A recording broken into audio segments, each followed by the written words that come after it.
अस्सलाम वालेकुम। मैं अज़ीम सोशल वर्कर जुबली हल्के से इस वीडियो के ज़रिए मैं हमारे जनाब अज़हरुद्दीन साहब को मुबारकबाद पेश करना चाहता हूँ कि जो हुकूमत की तरफ से उन्हें मिनिस्ट्री दी गई है उसकी मुबारकबाद लीजिए हमारी तरफ से आप और मेरी टीम की तरफ से।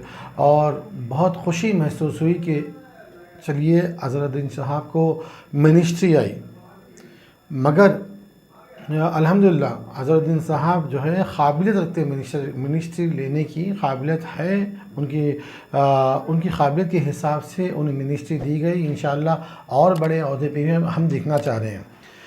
मगर एक चीज़ मैं आपके सामने ये पेश कर दूं कि मिनिस्ट्री हमारे अज़हरुद्दीन साहब को दी गई, बहुत अच्छी बात है। अल्लाह ताला उन्हें तरक्की अता फ़रमाए, अल्लाह ताला उन्हें कामयाबी दे। मगर मैं ये आपसे मेरा सवाल है, बताइए इस मिनिस्ट्री के पीछे कितने मुसलमानों की दुआ है? इस मिनिस्ट्री के पीछे कितने लोगों की जुस्तजू है? इस मिनिस्ट्री के पीछे क्या लोग मेहनत नहीं करें? कई लोग मुसलमान जो हैं मेहनत करें। जैसे कि यहाँ से फ़लस्तीन में अगर कुछ होता है तो हम यहाँ से दुआ करते हैं, उसी तरीके से जुबली हिल्स के इलेक्शन को पूरे इंडिया से एक ये सीट को देखा जा रहा है। पूरे मुसलमान देख रहे हैं, पूरे हिंदूज़ देख रहे हैं कि भाई ये सीट किसे कौन जीतेंगी, ये सीट किसे हासिल होगी, या BRS को होगी, या BJP की होगी, या कांग्रेस को होगी। तो उसी तरीके से मैं क्या देखता हूँ कि हैदराबाद के तकरीबन नामचीन लोग तनकीद ये करे कि कांग्रेस में 2 साल में अब तक के कोई माइनॉरिटी को सीट नहीं दी, मुसलमानों को सीट नहीं दी। क्या मुसलमान इसका हकदार नहीं है? बल्कि कई लोग ऐसे आवाज़ उठाए जिसमें से ज़्यादातर आवाज़ अब्दुल्ला खान साहब की रही, और जिसमें से ज़्यादातर आवाज़ खैरुद्दीन सूफ़ी साहब की रही, जिसमें से हमारे एडवोकेट अदनान खमर साहब की रही, और ऐसे कई दीगर नामा है। अगर मैं लेने बैठूँ तो वीडियो लंबी हो जाए। तो ऐसे कई लोगों के नामों की तरफ से आवाज़ उठाने की तरफ से, और KTR जो BRS पार्टी के अगेंस्ट पार्टी के जो KTR है, उन्होंने इस तरीके से तनकीद करे, इस तरीके से हैदराबादी लैंग्वेज में बोल रहा हूँ, छुड़का दिए कांग्रेस गवर्नमेंट को मजबूर होना पड़ा कि मिनिस्ट्री देने पे। क्या आप बताइए, अगर क्या इलेक्शन जुबली, मैं पूछ रहा हूँ आपसे, क्या जुबलीस का इलेक्शन अगर नहीं होता तो क्या हमारे मुसलमानों को माइनॉरिटीज़ की एक बड़े पोस्ट पे सीट मिल सकती थी या नहीं? मुझे तो ऐसा नज़र आ रहा है, मेरा नज़रिया बता रहा हूँ, नहीं मिल सकती थी। इसलिए कि ये जुबली हिल्स की इलेक्शन को लेकर ये मिनिस्ट्री का अनाउंसमेंट ऐसा हुआ। ऐसे कई जो सियासतदाना हैं उन लोग कह रहे हैं। आप बताइए, आप एक कांग्रेस में डायनेमिक शख्सियत है जनाब शब्बीर अली साहब, जो कि कांग्रेस से 45 साल से काम कर रहे हैं। ऐसे भी काम के अंजाम हैं जहां पे जो काम नहीं होता उस काम को जियो लेके आके काम कराते। वाईएस रेड्डी के साहब के संगत कई ऐसे कामों को अंजाम दिए शब्बीर साहब। वो शब्बीर साहब को कोई मिनिस्ट्री नहीं दे सकते? अजहर साहब की सीट तो ओके है, क्या शब्बीर अली साहब को सीट देना नहीं चाहिए? मैं आपसे पूछ रहा हूँ। क्या देखिए, आप ऐसे कई मसलों में, माइनॉरिटीज़ के मसलों में, कॉलेज के मसलों में कई ऐसे जियो पास करे शब्बीर अली साहब। क्या क्यों ऐसा नज़रअंदाज कर रही है इतने पुराने कारकुन को, जो शख्सियत अगर जहाँ पे ठहर जाए वहाँ पे पब्लिक और हुजूम का हुजूम लग जाए, वैसे आदमी को नज़रअंदाज क्यों किया जा रहा है? वो आदमी कहीं पे जंप नहीं हुआ, कोई पार्टी को गया नहीं। अगर वो आदमी कोई दूसरी पार्टी को पकड़ लेता था तो वो भी होम मिनिस्टर होता था, वो भी डिप्टी CM होता था। मगर कि वो शब्बीर अली साहब अब कांग्रेस को छोड़ के ये पार्टी से हटे नहीं और वहीं डटे रहे।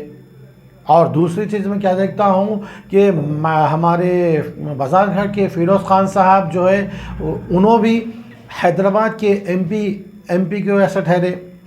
वो सीट के वास्ते मर्द मुजाहिद होना पड़ता, वो सीट के वास्ते जनाब असदुद्दीन अवैसी के सामने कोई ठहरने की मजाल नहीं, किसी की मर्जी। वो हिम्मत करके वो ठहर के वहाँ पे जज्बे के संग लड़े, सीट क्या हासिल हुआ? मगर कि उन्होंने इतने साल से MLA करते जा रहे हैं, क्या हासिल हो रहा उनको? क्या उनके जेब के पैसे डालते हुए उन्होंने कितनी आवाम के बीच में काम कर रही? क्या कांग्रेस गवर्नमेंट क्यों ऐसा इस्तेमाल कर रही है फ़िरोज़ खान साहब को, और क्यों नज़रअंदाज कर रही है? एटलीस्ट फ़िरोज़ खान साहब या उनके भाई को दे सकती है कुछ ना कुछ सीट। तो वजह क्या है? कहीं क्यों नुकसान? क्या ये फ़िरोज़ खान से क्या पार्टी को नुकसान है? आप बताइए, वो टाइम पे ये लोग झंडे पकड़े जब झंडा पकड़ने वाला कोई नहीं था। वो टाइम पे ये पार्टी के संग थे जब पार्टी में रहने वाले कोई नहीं थे, दूसरे ने जंप हो रहे थे। वो टाइम पे ये लोग रहते, उनकी कदर करिए, मैं कांग्रेस पार्टी के हाईकमान को कहता हूँ। और अब एक चीज़ मैं ये बताना चाह रहा हूँ कि अब एक आमिर अली ख़ान साहब जो है सियासत पेपर के एडिटर हैं, जो इन्हों कितने बार कांग्रेस की तायद नहीं करे अपने अखबार में, कितने बार आगे नहीं बढ़ाए कांग्रेस के कारकुनों को, कितने बार पार्टी सपोर्ट में काम नहीं करे इनका पेपर इतना पब्लिश होता है, तकरीबन दिल्ली तक भी जाती है बात दिल्ली तक भी जाती है, दिल्ली तक पहुंचती है, मिनिस्टरों के और बड़े बड़े उलमाए दीन के टेबलों पर रहती है बात। तो आमिर अली ख़ान साहब को भी नज़रअंदाज किया जा रहा है। ऐसे कई कारकुन कांग्रेस में पुराने मौजूद हैं मगर की नज़रअंदाज कर रही। क्या ये अज़हरुद्दीन साहब को इलेक्शन मोमेंट पे ये मिनिस्ट्री देने के वास्ते, क्या ये मुसलमानों को जैसा क़ब्रिस्तान देने का मसला था या वैसा मसला है? ये हम अज़हरुद्दीन साहब हमारे मीम भाई है और वो ओहदे पे है, हम खुश है उस चीज़ से, मगर कि दूसरों को भी तो देना चाहिए ना। दूसरों को नज़रअंदाज क्यों किया जा रहा? और मैं क्या देखता हूँ, मुसलमानों से कांग्रेस की दूरी हो रही है। आप गौर करिए, आप ख़ुद भी इस चीज़ पे हो रही है, फ़िक्रमंद होइए। देखिए, एक पार्टी है, बीजेपी पार्टी है, जिसको तकरीबन हमारे हिंदुज़म भाई लोग सपोर्ट करते हैं बीजेपी पार्टी को। जैसा एक मंजलिस की पार्टी है जिसे तकरीबन मुसलमान सपोर्ट करते हैं। एक कांग्रेस पार्टी है जो सेकुलर पार्टी है, पुरों को लेके चलने वाली पार्टी है। वो पार्टी के अंदर मुसलमान दूरी अख्तियार के मतलब मुसलमान से दूरी क्यों हो रही है? वजह क्या है? क्या ऐसी नाराज़गी पैदा हो रही है मुसलमानों के साथ? क्या आने वाले वक्त में हमें कांग्रेस गवर्नमेंट से मुसलमान को फ़ायदा होगा या नुकसान?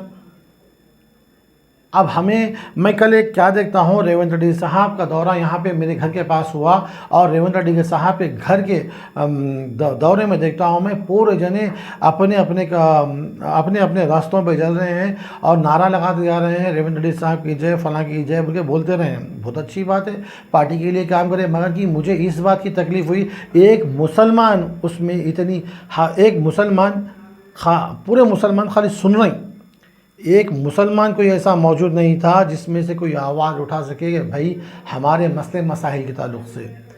अब सब में बड़ा मुद्दा क़ब्रिस्तान का है, उसके वास्ते कोई बोला नहीं, खाली हमें सुनने के वास्ते बुलाया गया था। आप खुद सोचो कि हम खाली सुनने वाले हो गए, हम लोगों के मसले हल करने वाले हम थे, हम हर जगह जाके मतलब फ़ैसले करने वाले हम थे। आज हम खाली सुनने वाले हुए। क्यों? हमारी ज़बान को ताले क्यों लग गया? हमारी ज़बान को जंग क्यों लग गया? वजह क्या है आखिर? क्या हम हमारा हक़ भी नहीं बोल सकते, हमारा हक़ भी नहीं ले सकते? आप खुद सोचो, अगर अज़हरुद्दीन साहब को अगर सीट मिली तो इतने मुसलमान बोलने के बाद में कांग्रेस गवर्नमेंट को इस फ़ैसले पे मजबूर होना पड़ा और मिनिस्ट्री सीट दी गई।